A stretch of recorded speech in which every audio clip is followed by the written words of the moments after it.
Petite dédicace à Léna, moi c'est pas dans un verre à vin, c'est à la bouteille. Voilà.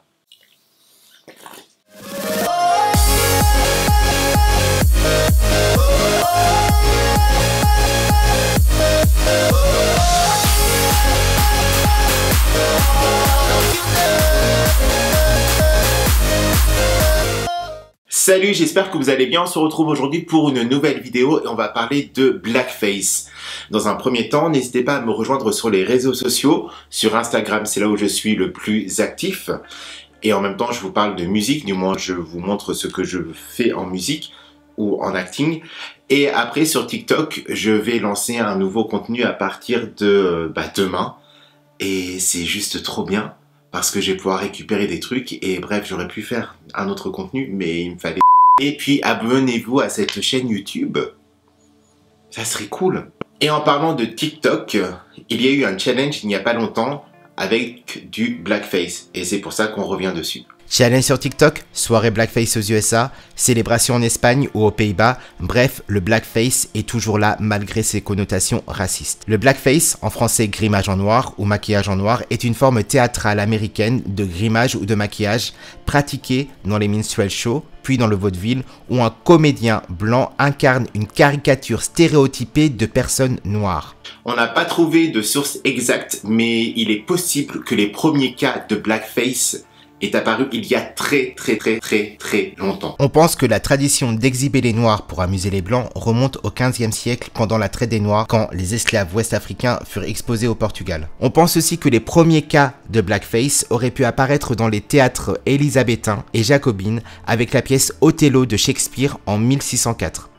Pour rappel, Othello est un mort et les femmes étaient jouées par des hommes, donc on ne pense pas que des acteurs racisés pouvaient jouer dans un théâtre.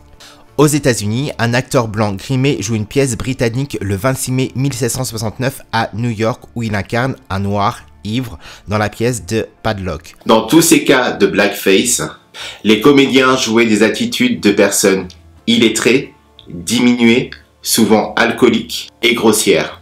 Ce qui devient une mode. Le succès des clowns grimés en noir aux États-Unis remonte au moins aux années 1810. Les Américains se peignaient la tête avec du liège brûlé ou du cirage pour se moquer des esclaves.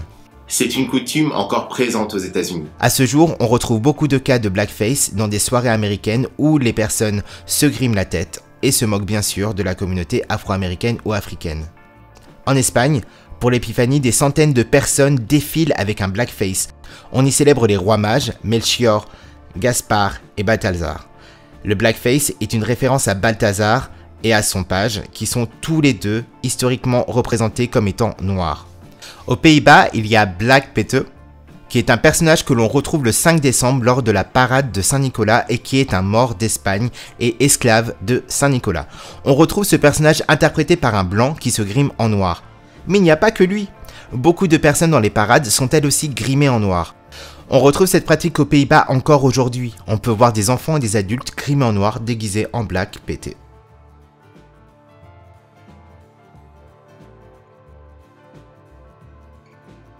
Mais des personnalités aussi font des blackface.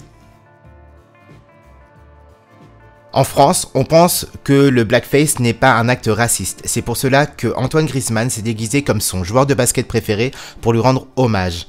Et il s'est ensuite excusé pour cet acte car il ne pensait pas à mal. On a des policiers qui ont fait une soirée africaine ou encore les employés du site Le Français. J'en parle dans cette vidéo sur le i juste au-dessus. Ils le font en toute impunité ou avec des sanctions légères. Je vous laisse voir la vidéo de It's Crazy Sally qui vous en parle avec des aspects juridiques dans la description. Cependant, il ne faut pas oublier que la France a contribué à la traite des Noirs et ce pendant plus de 4 siècles. Elle a toujours un présent très colonial en Afrique, donc un lourd passé.